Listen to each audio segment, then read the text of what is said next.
We going? Okay.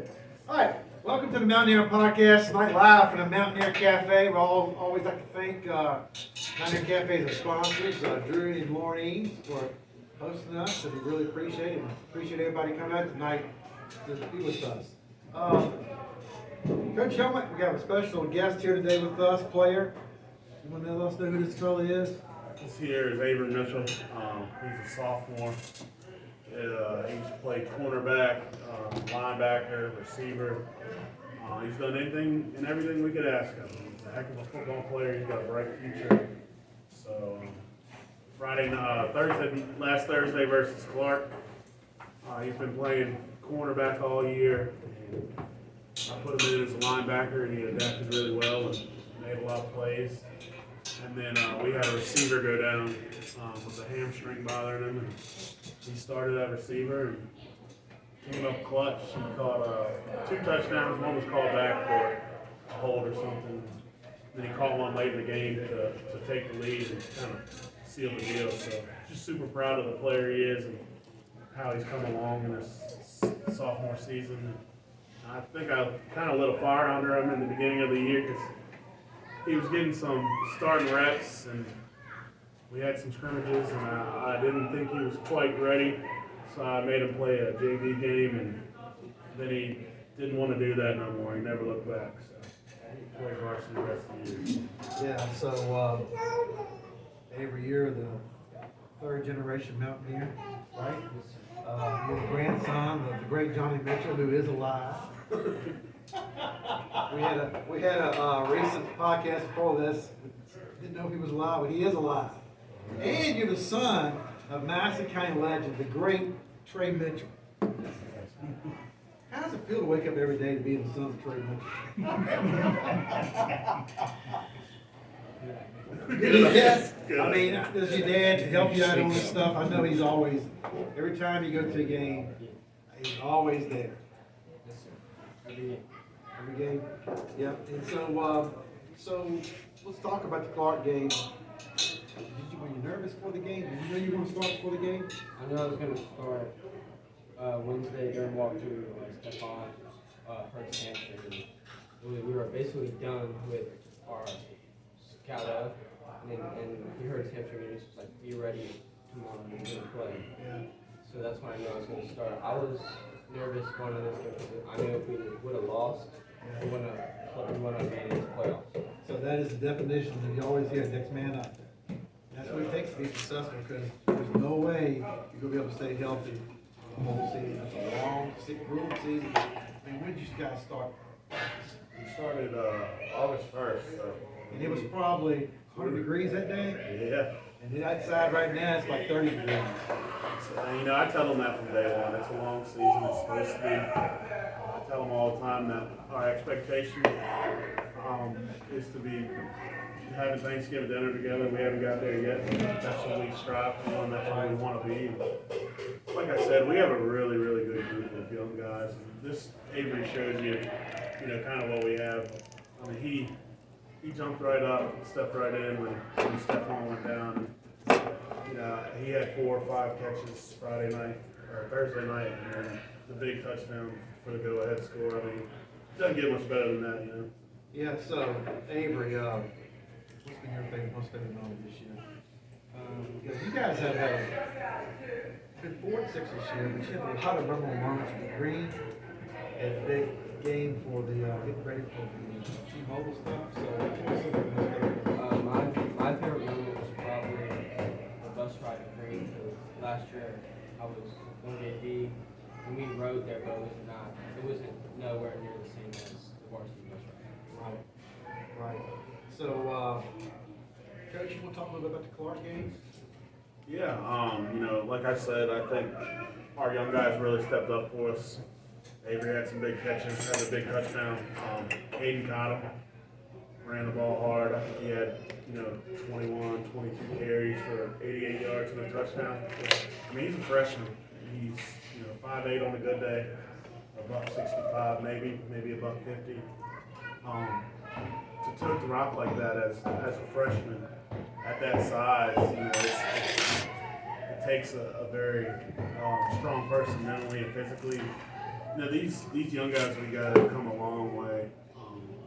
We knew they were good at the beginning of the year, but now that we're towards, finishing up the season and trying to make a run at this thing, it goes to show like how special they are. They don't have any quit. They're young. They might not be as strong as these other guys. Avery, you're what, 15 years old, 16 years old, playing against 18-year-olds. You couldn't tell it. I mean, he's playing. Yeah, they're playing lights out, and I can't be more thankful. You can tell they don't want it to end, and they have years left to play. Yeah. But they don't want it to end. They're going to give you everything they got. Yeah. For 4 quarters. It's really, you have a really good mix of seniors and leadership and a bunch of young kids. Yeah. So we have 16 seniors this year. Hardly any juniors. I think we got 5 or 6, and then we're loaded with sophomores and freshmen. And it's exciting. It's exciting for the future. It's exciting for right now. I like our chances Friday. We had a good day of practice today and wrapped it up with some film, but just to think about the talent that we have that's so young should be here for years. So, Madison, we're on a dry spell there against Clarke. 21 years we've been over lost up until last year. Do you think the last year kind of broke the ice on that? I think for us as a program, when I took over, these Central Woodstock, Strasburg, and Clarke are more of a mental game for us than anything. They are physically stronger. They are good programs. They do a lot of things well. But, we've started competing and playing with a lot of teams, and then we get to our district, and we run into these guys. But I think beating them last year and upsetting them in the first round of playoffs when they're the 1 seed, they're 10-0, really helped us with our steps towards the future.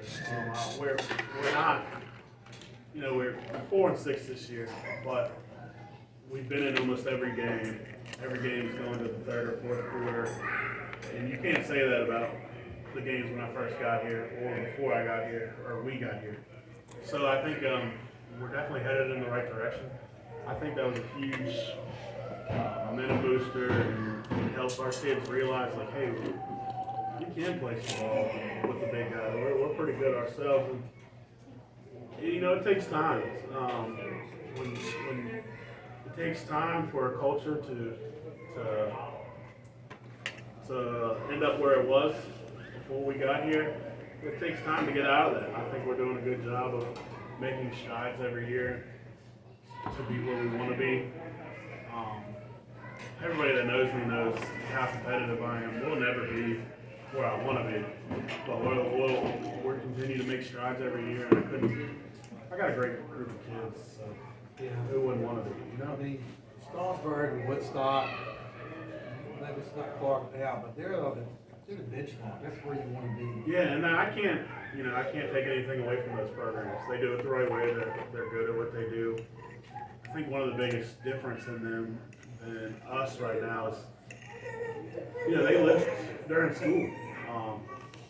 I have to do my best to get the weight room over and get these kids to come in, but they literally have a class where they're graded on it, so they're lifting as a unit pretty much all year long. So until we can kind of lift it like they do and get as strong as they are, it's going to be harder for us to. I think one of the hardest things about coaching and never gets talked about enough. I mean, I don't care what your X's and O's are, what defense, what offense you call, but the main thing is get the kids to buy in.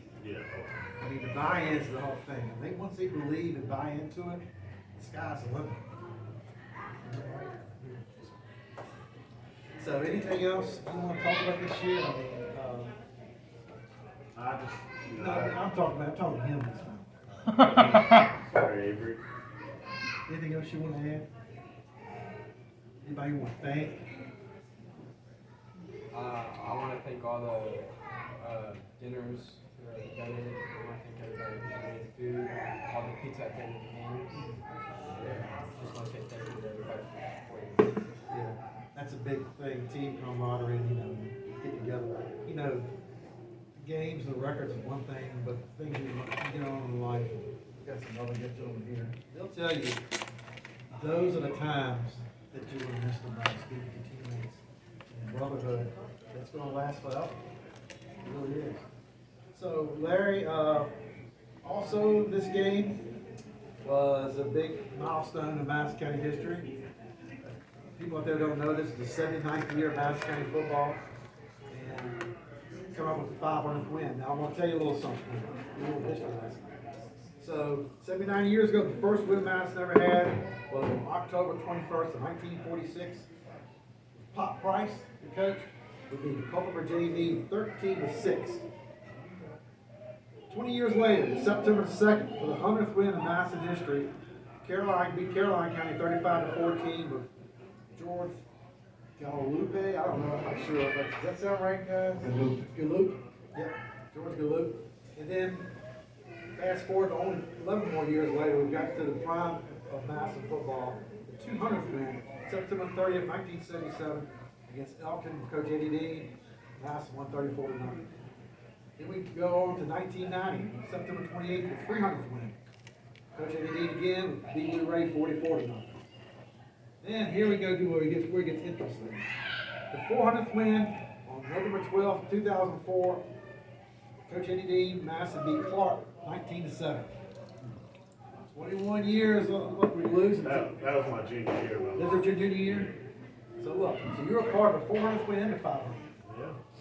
And Madison lost that 21-year losing streak to Clarke up until last year.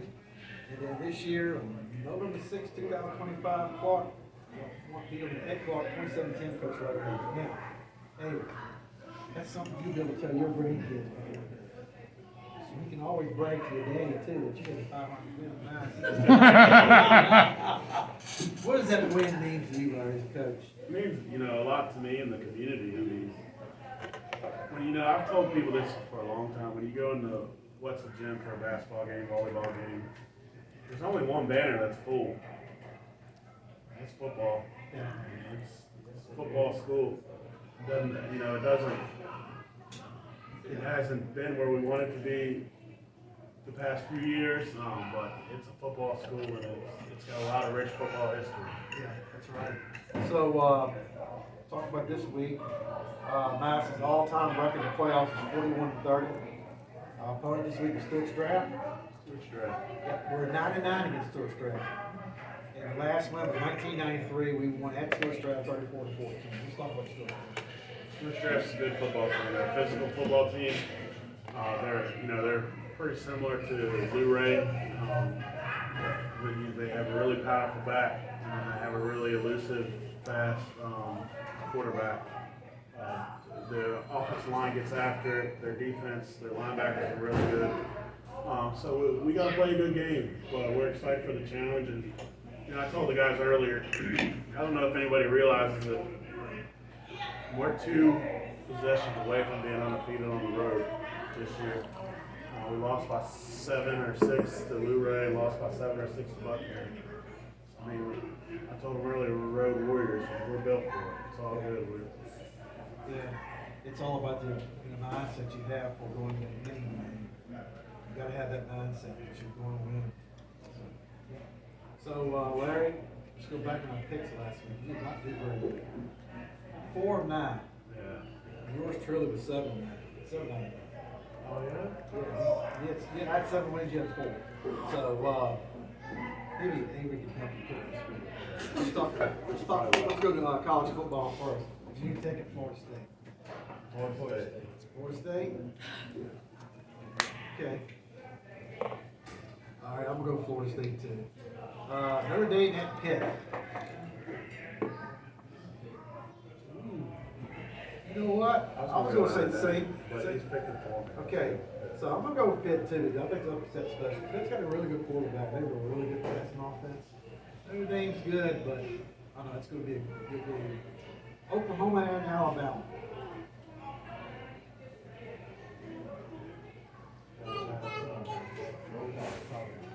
Gotta say Larry.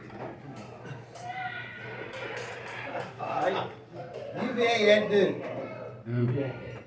Well, Is, I'm going to is get you on Morris that back? one. I don't know if Morris is back or not, but I'm gonna, hate to do it, but I'm gonna pick Duke. I'm a UVA fan.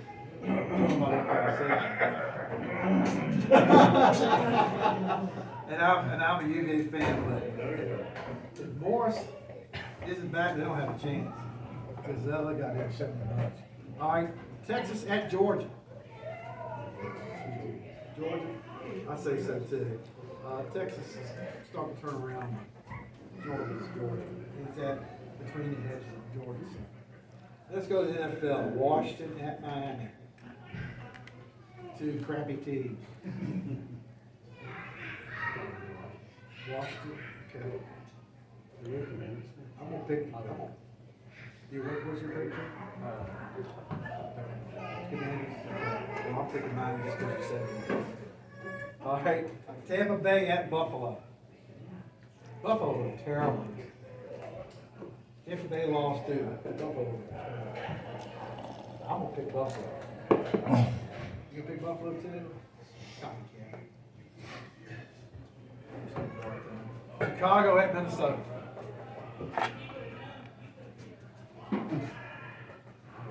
Minnesota. You gonna pick Minnesota? I'm gonna pick the Bears. Cincinnati at Pitt. The Steelers. Pittsburgh. Pittsburgh. Yeah, I think you're right on that. Seattle at the Rams. Rams. Rams. Stafford's playing lights out. I'm gonna pick Seattle just because you said. KC at Denver. I'm gonna go with Denver. Kansas City's just, what are they, 4-5, 5-4? They gotta figure it out. Yeah. I'm gonna pick KC because they're too lucky to live in here. Detroit at Philadelphia. Detroit. I know you're gonna say that. You wanna go, Jerry? I'll just go to Philly and watch Detroit. Since I don't like either team, but It's about the experience. yeah. And the world famous Dallas Cowboys at the Las Vegas Raiders. Raiders. Cowboys, come on, what's wrong with you? No way. Gosh, that was terrible.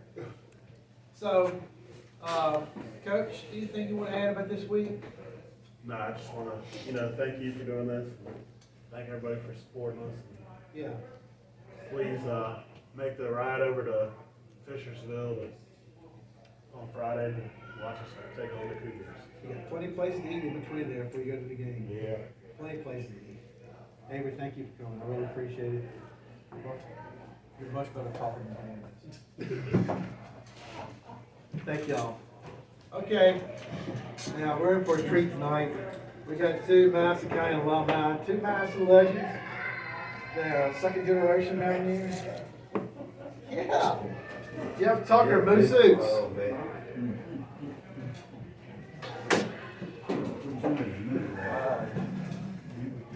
You got Oak Park royalty right here. Oh, no. Yeah. Oak Park's all over. I tell you, go back. I remember as a kid, Jeff coming down to mom and dad's, because he was good friends with my older brother, Ricky Mickey. And coming down there and eating and stuff. And I also remember your dad, we're gonna talk about him a little more in a second. In Madison County, the one thing I want to say about Madison, we have a great landscape, beautiful mountains and all this stuff. What stands out about Madison to me is the people. There are a lot of good people here. And all those people was characters. I mean, good characters. But a lot of fun people. Yeah. And to me, at the top of the list was Don Oots. Amen. Oh, my. Amen. Amen. There's a lot of stories we can tell. We can't tell them on this camera. And There's one I can tell. go ahead. There's one I can tell because we were supported by Mr. Oots and the folks that had played earlier and back in the 50s. But Don Oots would come into the locker room before the games and he would do this cheer. We're Mountaineer born and we're Mountaineer bred, and when we die, we're Mountaineer dead. But it turns out And one of the old Mayhays, that was an actual cheer that the cheerleaders did back at that time when they were the Indians. Yeah. And- He'd fire us up though. And your dad, Bobby Tucker, never missed a game of any sort. He was there all the time. One of the most kindest people you'll ever want to meet.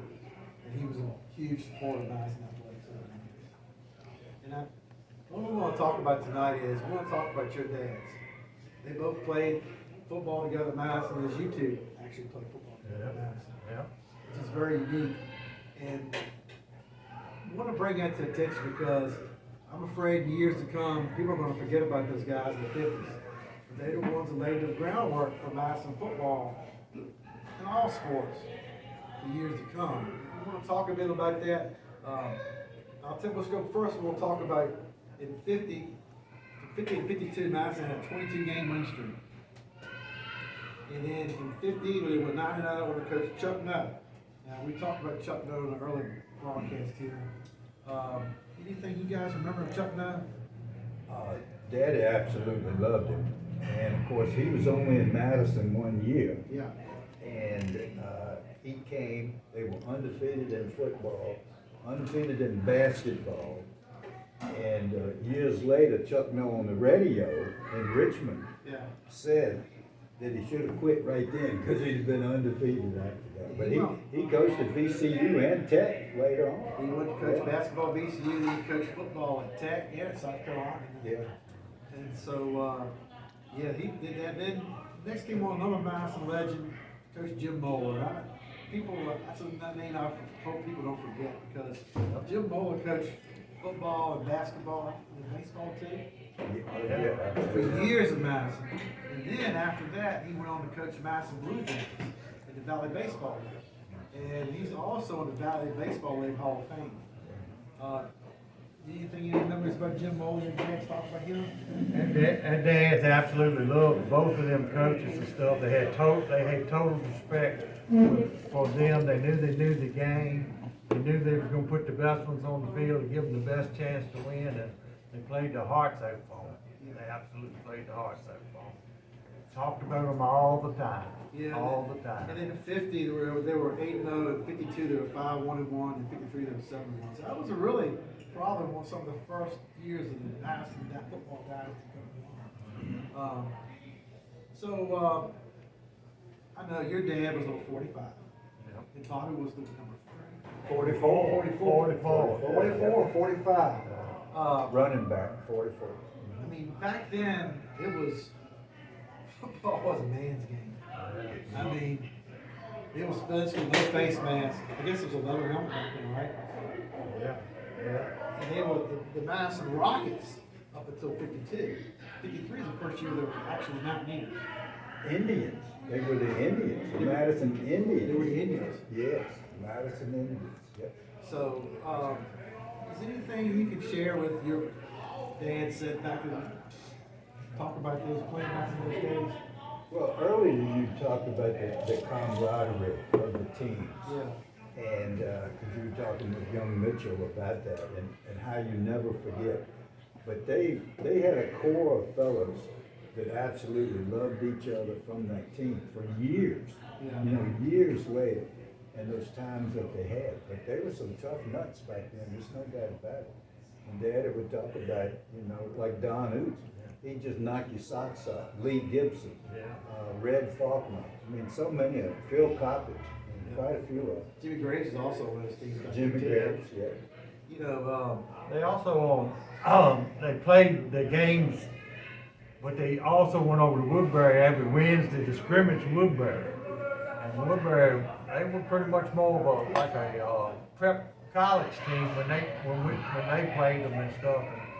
And they hung in there with Woodbury on Wednesday scrimmages, and that was a big test for them on Wednesday. Healed up on Thursday, and played on Friday. Yeah, so they actually played 2 games. Yeah, absolutely. Yeah, and Woodbury was good to them. Daddy would say that Woodbury gave a lot of equipment to Madison High School. That's happened a lot over the years. So one of my, as a child growing up in Madison, was going to the games, and on the visitor side, next to the concession stand, where all the old Madison players standing. Don, Bobby, all of them, those guys over there. I look forward to listening to those guys talk and telling old stories.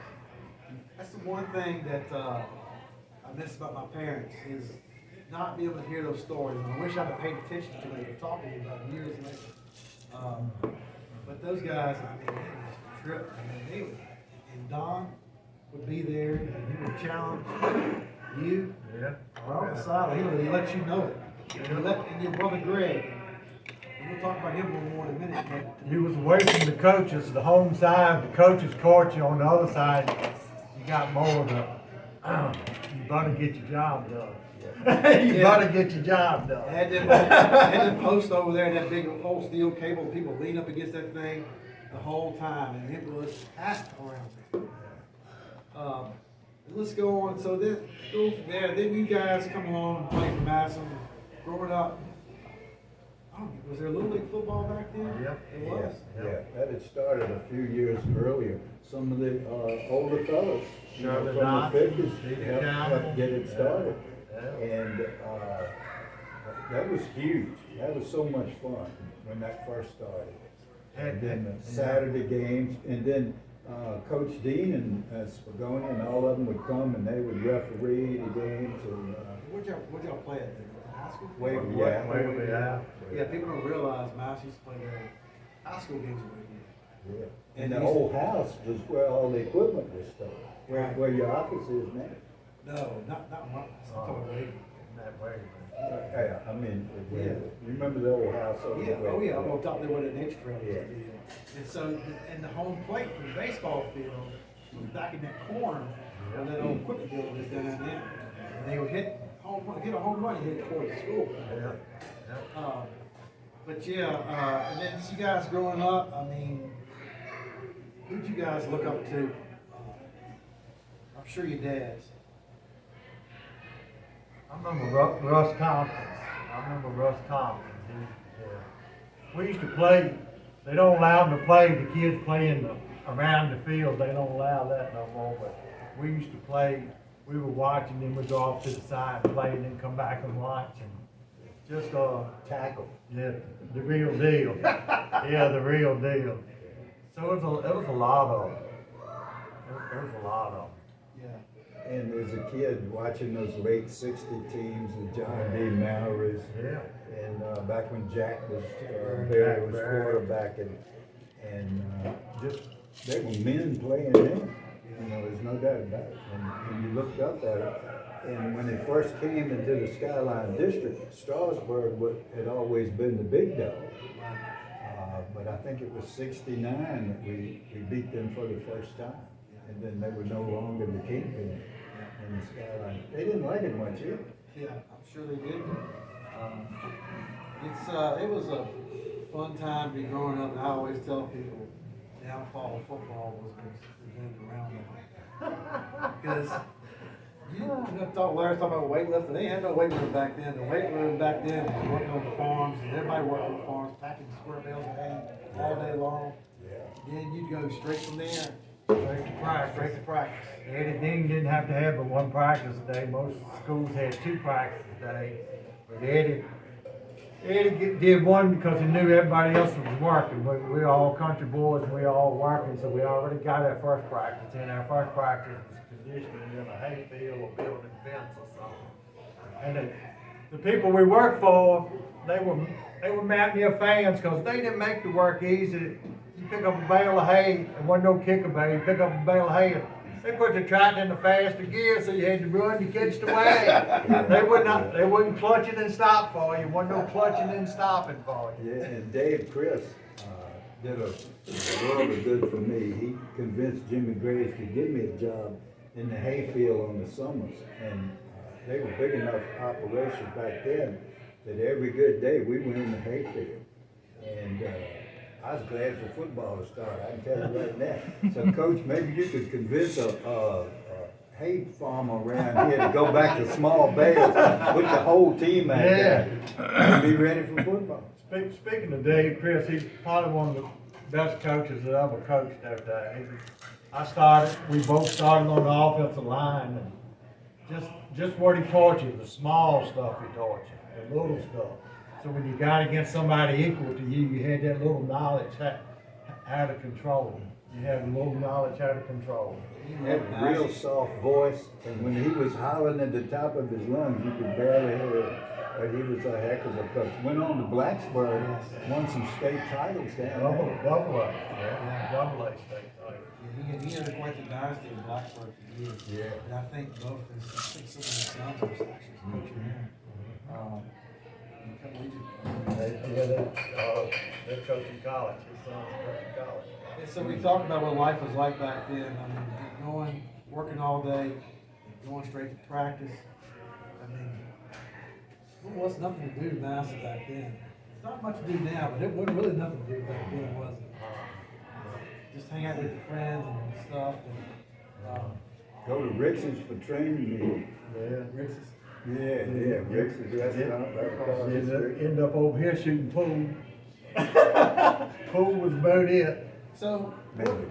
Yeah. what was the importance of community sports and Madison sports back then to the community? Well, you saw it at every game. You know, you talked about the home games. I mean, that whole bowl was full of folks, especially when we were playing Culpeper, Orange, or Greene County. I mean, the place was packed, and we had support. You remember coming back from the state championship game, and we were met at the line with the fire department and all of that, and we came back, and Mr. Graves and all of them, we had a big state dinner waiting for us. And they gave Coach Dean a car. Yeah, that's right. Yeah, big old station wagon. Jackie Graves. Yeah. I mean, it was, everybody in this community made us feel really special. That's wild. It was a Chevrolet from Jackie Graves, but Lucy Edens was right there too. They had the Chevrolet and the Ford man standing side by side. And that was a pretty neat moment. I think about your parents, Jerry, how they would load the farm, help up, and never missed a game. And just do that through the whole county, the breedings. It was everybody traveled. Home game. When you went to a away game, we always had more fans. On the away side, we should have flipped sides. They should have given us the big field. Except for Orange, if you go to Orange or Culpeper, it was about the same. But any other game, Mountaineers took the fans. And hope they take them Friday night to Stuarts Draft to make that a home game. Amen. So, Jeff, you're a year older than us, right? So your first year in Madison was a 72. Yes. Right. And so you guys go on and win every game that year. And I mean, the scores on here are crazy. I mean, 55-0, 55-8, 69-0. I guess your closest game of the year was against William Road, 9-8. Oh, yeah. And that was the game, I believe, Joe Jenkins Yes. with the field goal to win. Yeah. And Monroe didn't like that very much either, I tell you. You had to keep your helmet, well, can I say that? You had to keep your helmets on when you were playing Greene County over there, because the rocks, you'd get to flying, I can tell you that. Especially when you beat them 9-8, they didn't care. The windows had to go up on the bus and the heads had to go down. Yeah, and Floyd Blankenbecker be throwing gravels getting out of there on the bus. Well, I'm gonna tell you behind the what, bus, I can tell you. Floyd always got a new bus, but when he went to Greene County, he took the old bus. Yeah, that's right. He wasn't gonna let him rock his new bus. Yep. But you talk about a legend, Floyd Blankenbecker Yeah. would be a legend in Madison You're exactly right. athletics. Because he would bring us over that mountain in a fog, you couldn't see the front hood ornament, and he'd bring us on over there. Yeah, and that's why I like to talk about people like this in Africa. Yeah, I mean, absolutely. so many people. It's a lot of them, and they started the Hall of Fame thing out at school now, but you think of the Hall of Fame and you think of Floyd Blombackers and you think of Radar Finks and you think of our teams are so strong because the kids behind the first string, the second string were the same as us. It wasn't much to separate you. So you had to kind of get in gear. You're gonna lose your position. And I think about all the second and third string players we had that had to practice against, a Greg Oots or Sleepy Johnson or, yeah. Yeah, I got to practice Yeah. against Sleepy Johnson. So they took a beating Monday, Tuesday, and Wednesday. The other teams we played only had to take a beating on Friday, but that second and third string heroes, they absolutely heroes. They took a beating Monday, Tuesday, and Wednesday because they pushed. Sleepy's forearm was like an iron pipe. I can tell you that from experience.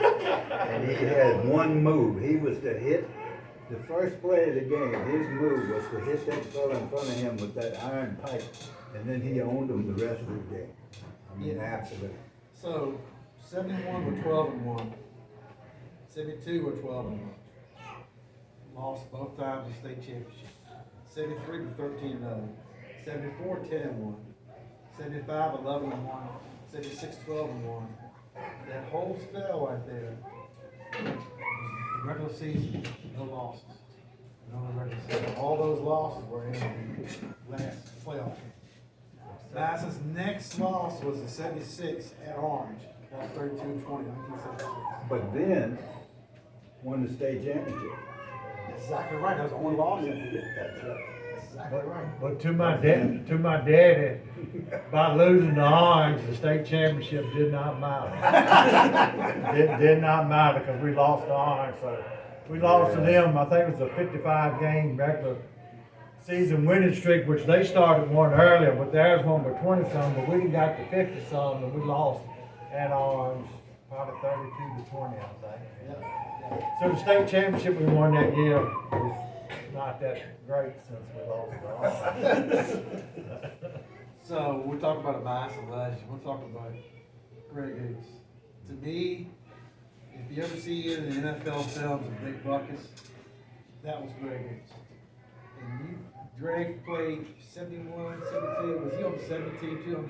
Yeah, he was a 4-year star. Yeah. He was a So, 4-year star. 71, 70. He's only lost 2 games. He won 71, 72, state 73. championship, runner up, 71, 72. Two-time run-up state champion. Finally won his last game. Yeah. You want to talk about him, Greg? Greg was a different kind of player. He was a combination of mom and dad. Dad had physical talent. Mom had the grit. She was a tailor from up at Crickersfield. She was very athletic also. But she put the grit in the family. And Greg and Tinkerbell got a double dose of grit. They kind of different. When I was coaching with Coach Larry, way back when, we was over the game in Luray, and the coaches was still talking about Greg Oots, and some of the things he did wasn't the nicest things.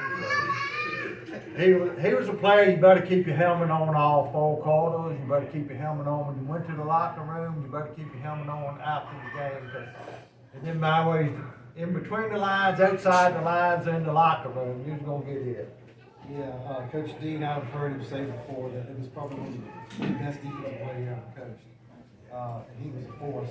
We go back to your dad. I can remember them barking at each other. Greg's on the field, his dad's challenging, Greg's barking back at him. You want to tell? I know one story. You want to tell that story about the hit the guy one time? That was there's Lou Ray again and stuff. We had beat Lou Ray, and we had the locker rooms and the visitors on one side, and we on the other side. With games over, we funneled into the locker room. The guys, John and Greg, it didn't take much. John and brother Greg, in the middle of the locker room, down through the middle of the locker room, is a Pepsi machine. So Greg picks the guy up and takes him and runs him through the Pepsi machine. So we all had free Pepsis out there. But I tell you this about Greg. When I came in as a freshman, Greg took me under his wing. Most likely because of the relationship that our fathers had. Yes. And he looked after me, and I'll never forget it. I was really blessed to have him as a mentor on that team. And if you were a teammate, you was a teammate for life, that's for sure. And I can remember a story that I heard. Greg made a hit, and Don Hall at it. Was that all you got? And the next play, Greg drove the guy out of bounds and stood up over top and looked at his dad and says, How you like that, old man? I've heard that story been told several A times. little bit extra on that, but we ain't gonna say that. A little bit more on But, that. yeah, so, yeah, We think about Greg also, my mom, she would take kids back and forth to practice and stuff, and she had a station wagon, she had a very good load. She had Greg, she had Ronald Johnson and Sleepy Johnson. Yeah, so she's bringing a lot of talent to the field. yeah, you got Sleepy 6'6", Ronald 6'4", and your brother Greg is 6'3". Yeah. That's a big guys. Oh, yeah. And your mom too, I mean, she played softball, right? Yeah. Softball pitcher, just like Sister Tinker. Right. Yeah. So,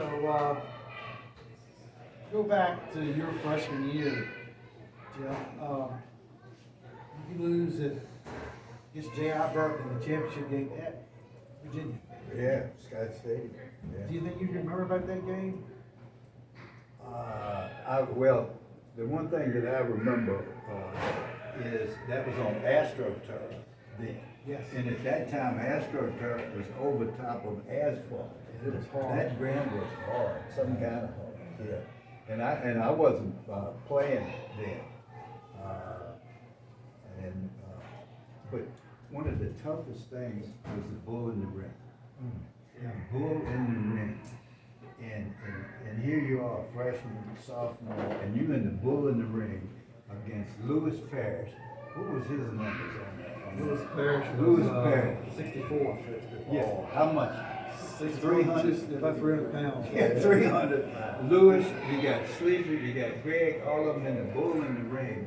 And you, state championship game, I'll never forget, Lewis knocked the air out of me. I'm laying on the ground thinking I'm gonna die in front of all of those people down there at Big Stone Gap. Whew. Yeah, so the next year, Madison goes 10-0. Talk about some of this is 73 team.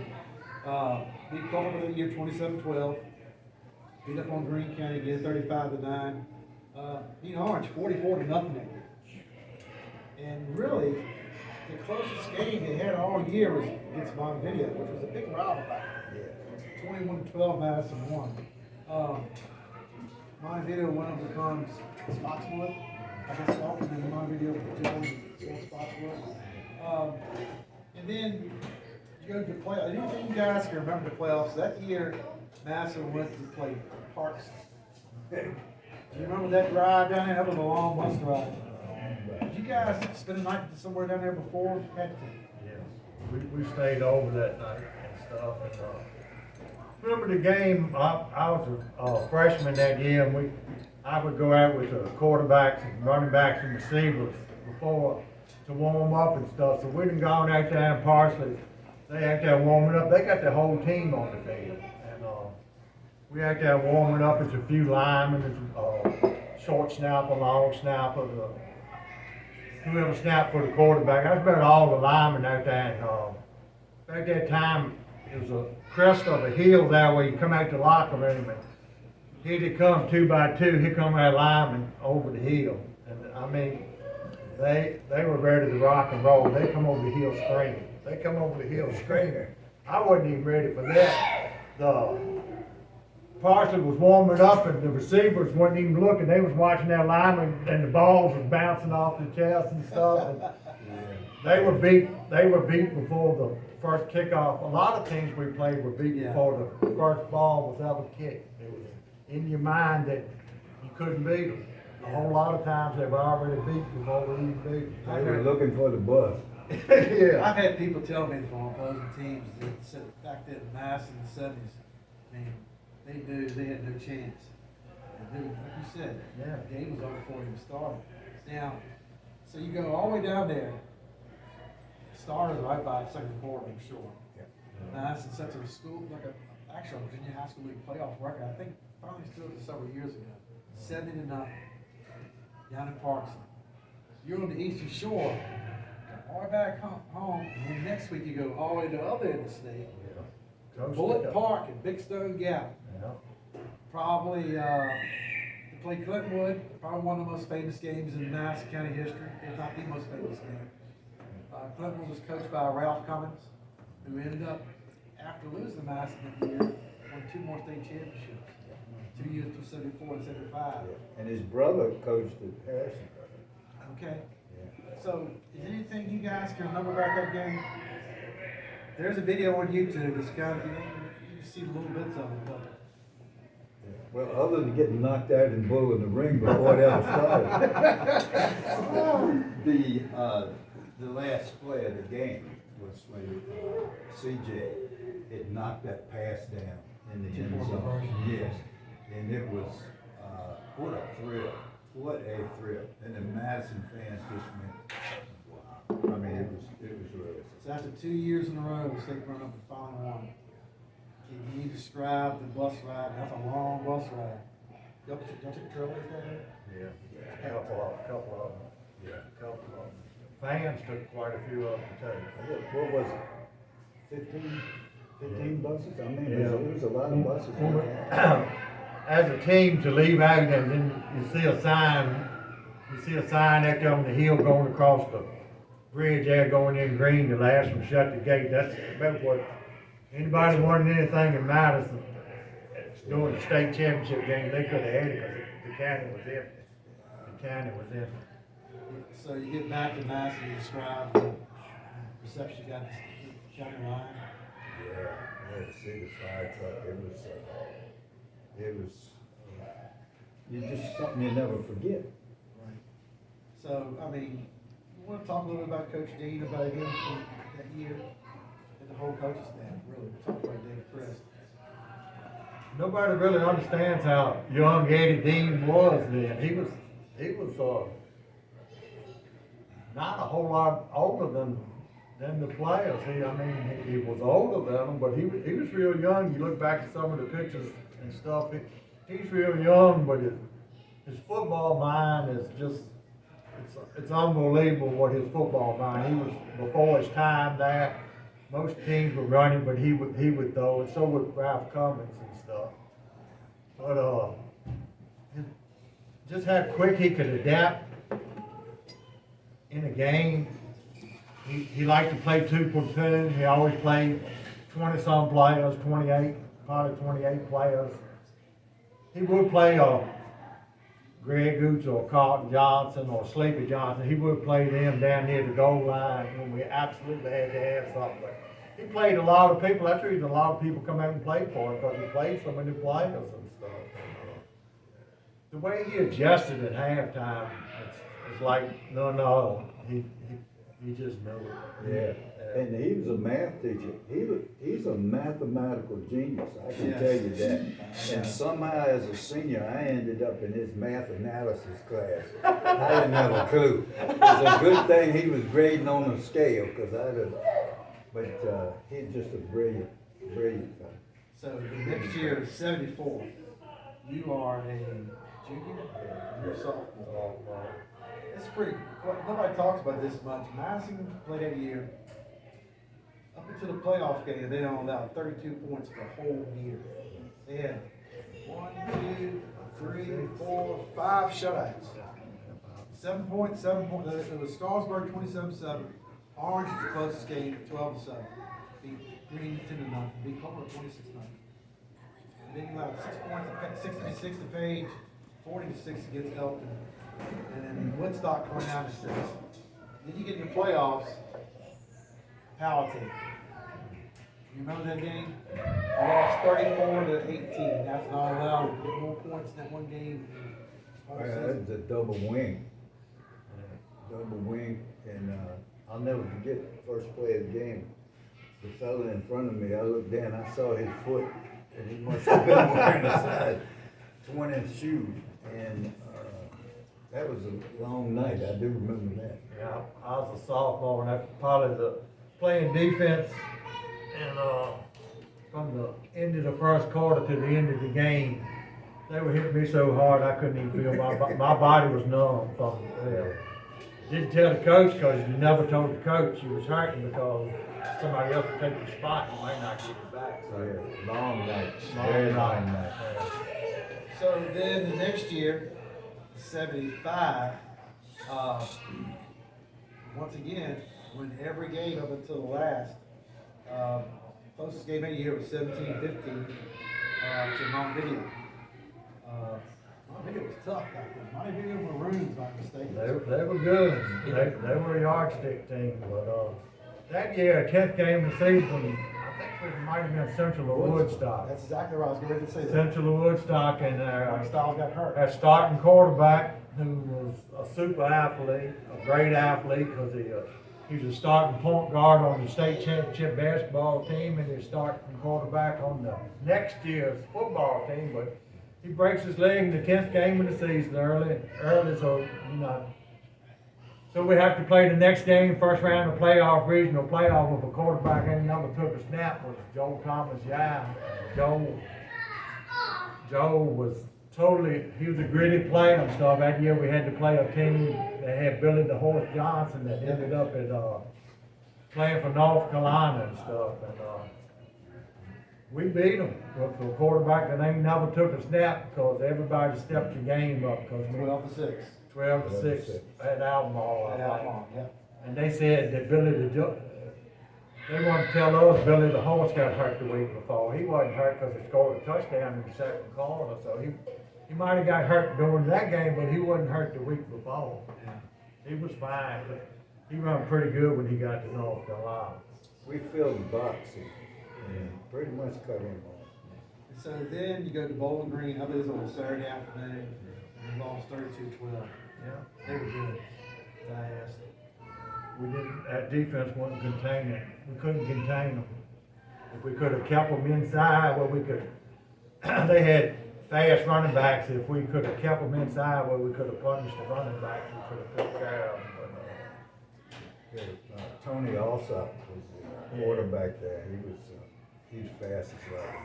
He snapped the ball. We looked up. He's 10 yards down the field. that's the only game I ever had to come out of. They clipped me in the beginning of the third quarter. I had an ankle that looked like a softball, and my dad comes over. I'm sitting on the bench with 2 packs of ice on, and he's sitting there twisting his ankle, telling me, "You sure you can't go back in? You sure you can't go back in?" And so then the next year, started off being Portland 14-6. It's being one of your closest wins of the year. Beat up a lot of teams. Lost to Orange, 32-20. Yeah. Was that at Orange? Yeah, Orange, yeah. Paul Sizemore. I mean, that's another coaching legend. Yeah. Her dad's played against. Really? Yeah, her dad's played against. Yeah. Coach Paul Sizemore. And then, so, we go to the playoffs, play Clover Hill. That was here, I believe. Beat them 45-0. Yeah. And then, played with Coastal. Now, Coastal was from the Eastern Shore down in Williamsburg. They were good. They had that, they brought this piece of ply with a bull head on it. And they had a fire extinguisher in the back of it. So it looked like it's blowing smoke Blowing out of smoke his out his nostrils. nose. And he set it up on the massive bleachers Yeah, up top. yeah. So every time they score, they take the score once. On a pumper time. Yep. And they blow that smoke out of there. That was it. So then you go to play Pennington next week at Scott Stadium back again. We won 21-13.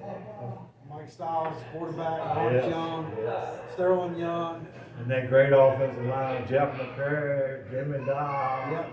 Yeah. Johnny Dwyer. Johnny Dwyer, Richard Hill, Arthur Kool-Aid Green. I want to get Arthur on here one day. Arthur Kool-Aid Green. He was our offensive right tackle, but he was also played nose guard. He's the only two-way player we had on the team. And, me and Lawrence got a lot of awards, but I ain't sure Arthur and Mike Styles. So we got a lot of the credit, but I ain't sure Arthur Green wasn't our MVP that year. I've told him that, and he said, nah. I said, well, I don't blow a lot of smoke, but so if I say something, it's probably true. So Arthur was probably our MVP that year. Yeah. And back of that hard AstroTurf against Scott Stadium. Yeah. And that was a big thing. Do you remember coming back from that game? I mean, you are. Yeah. You are, it may not ever happen again. You are the only player in Madison history to win 2 state championships. Is that correct? In football. For football. I played basketball and I got through all the conditioning. And put so much effort into winning that state championship the second time in football that I shut down in basketball. My sophomore year, I had that contusion on the ankle and I taped and ice the whole season and it wasn't fun. And then by my senior year, I was burnt out because I throwed everything I had in football, including a lot of, come on, let's go talk to the coach time. When the kids didn't want to play, let's go talk to the coach. Let's go talk. And I always took basketball season off. As a matter of fact, the coach insisted on it. He played baseball, man. No, I had a vertical leap of a half an inch. He's a baseball player. I run track and throw the shot. So you got something here you want to share with us? How you got this? Oh yeah. This is the coin at Scott Stadium at '76 when we won that state championship. This was the coin. I don't know how I got to call it. They were the away team, but I got to call it.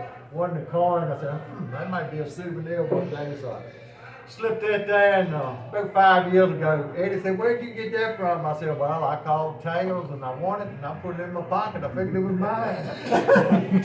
We got a few more souvenirs at home, but we got a Mountaineer jug at home, but my brother Greg, I think that's one of his prizes. So. Well, if people don't remember, back then they had an actual shotgun down here. And they carried around the old moonshine jug. Yeah. That triple X's on it. Yeah. And they would carry that. And you had that moonshine jug. Yeah, oh yeah. Oh yeah. Still got some smell in it. That was it, the '76 game. That was? Yeah, one with the Mountaineer. The 52 from the '73 team was carrying that. Oh, okay. Yeah. So I So know no, you got no, that. no name. Do your homework. Do your I think the homework. statute of limitations will run out on that. I think we're okay. Yeah, I hope so. So you remember coming back with the same thing again? Coming back from '76? Yeah. I remember the team, they kept going for it on fourth down. They would get 2 yards, 3 yards, 2 yards, and they kept going. And we didn't give our offense the ball enough, but our offense was very efficient. I think they probably didn't get the ball 4 or 5 times and scored 3 touchdowns. Yeah. Do you know that video of that game online? I looked at it before I came up here. It's on YouTube. Okay. Yeah, I was watching some of that, so it's crazy. Got a souvenir from that game too. Yeah, they had skull and crossbones on the side and Oh yeah, on the handkerchief. on the handkerchief where the quarterback would dry his towel. I thought since we was probably gonna win that state championship, that'd be a nice souvenir too. So you got that too. Somebody in Tainton now still looking for that. I wonder where it is. Yeah, they can have it back. They can have it back. So, and then after, you come back and coach some more Madison? Yeah, come back, Stuart. I was coaching Little League football, started with my son and stuff, and then 5 years old, coaching Mark Farmer and stuff, and had a great bunch of kids. And coached them up, and by the time they give me a start JV, I thought I was done coaching, but Coach Stuart Dean asked me to coach and got me to coach the offensive line. That's where I coached with Larry and stuff, and we pushed them kids hard, because I wanted my son to win a state championship, and I knew what it took and stuff, and we taught them a lot. We taught them old school. We taught them old school football. Yeah. It's one on the offensive and defensive line. That's where it happens at. And that's how they was taught from Little League up. I had Little League kids that scrapped every practice. We had to kind of break that up every practice. They scrapped every practice. Yeah. And so, now let's talk about what you guys are doing now for Madison. It's all about Jesus. Everything we do is about Jesus. We try to teach these kids about God. If they want to be on a team in the Hall of Fame, it's that the name written in the Book of the Lamb. The name written in the Book of the Lamb by Jesus Christ. We do something Jeff can talk about because he's done it more than I have. We do something called the Jesus Timeout. We do a 5th quarter, but he can share that with you. Well, we're so appreciative of the opportunity to do that. And that's on Thursdays before, game day. And, it's really a reflection of Coach Larry, who allows us to come. Several different pastors in the area, come. And, it's voluntary for the team, but most of them stay every week. And they give us an opportunity to, give them some encouragement, from God's Word. And, I know over the years, the last few years, they've had a tradition of singing Victory in Jesus, in the locker room. And they're the kind of things that you just never forget, because regardless of what the scoreboard says, by knowing Jesus Christ, you can have victory. Regardless of the scoreboard, you're gonna win. And I can tell you from firsthand experience, I remember when my brother was diagnosed with cancer, he was starting his treatments. That meant the world to him. He came out there and he had that ball beside his bed. The whole team signed, you guys signed it for him. And he came out there and prayed for him, and he never gave up in his fight with cancer. He was going to be right to the very end. Yeah. And I want to thank you guys and Larry for doing that for him. That meant the world. And Mickey had the victory. Yes, he did. And he received perfect healing. Yes. Yeah. Thank y'all. Mountaineer's got a pretty good team in heaven right now. Oh, yeah. It's a whole lot of legends, up there. A whole lot of characters. Yeah, whole lot of There's characters. no doubt about the characters. There's plenty of characters. There's I no don't, doubt I don't about think we have a lot of coaches hurrying to get up there because, they are characters. it. They are characters. We got a lot of coaches gonna get up there, but they taking their time getting up there. Cause, they had the handful of coaching a lot of them.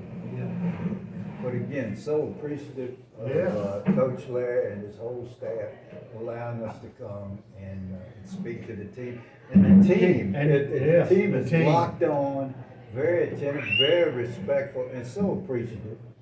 As young Mitchell said earlier, so appreciative of the pizza and the things that we get to do together. So it's a real blessing to be a part of it. We sure appreciate it. When you do the Jesus time at third, the kid's locked in, but just the way to come up and shake your hand, we the ones getting the blessing. We trying to give them the blessing, but they give it to us. We are blessed with young kids that are listening to what we trying to get across and stuff. And even after a loss or something, we still got people that don't matter because the victory's in Jesus. Even after a loss, they appreciate it. They let us pray over that meal. They come to the table, and just so proud of Larry and all the coaches and stuff, what they're doing with the kids and stuff. And it's not mandatory, but the kids show up. They show up. It's not mandatory. Well, thank y'all for coming. Absolutely. And thank you for talking about your dads. I know they're two Madison legends. Like I said, we want their legacy to live on. Yeah. And thank you guys for talking about your careers. I mean, what a storybook it is that you guys, your fathers played together, you played together, and here you are all these years later, still spreading the word with the team after the game, and it's just a real blessing. And thank you guys for what you do. Appreciate it. Thank you. This with all the victories, the victory in Jesus is better than all the victories. Amen. It's better than all the victories. So, Thank y'all, guys. Thank y'all. hope everybody can make it to Stuarts Draft. Go Mountaineers. 7 o'clock Friday night in Stuarts Draft. It's a pretty good place to eat at between here and there. If you want to stop and get something to eat, you can stop in over in Fishersville. You can go to a whole bunch of stuff. Waynesboro, you can Charlottesville. So don't complain, go over there. Good morning, Rick. I don't think it's gonna be as cold on Friday either. I think it's gonna be in the 60s. And in the words of Don Hoops, we're Madison born and Madison bred, and when we die, we're Madison dead. Well, that's a good one to end on. Thank you all for coming out. I appreciate it. See you next week. Thank you.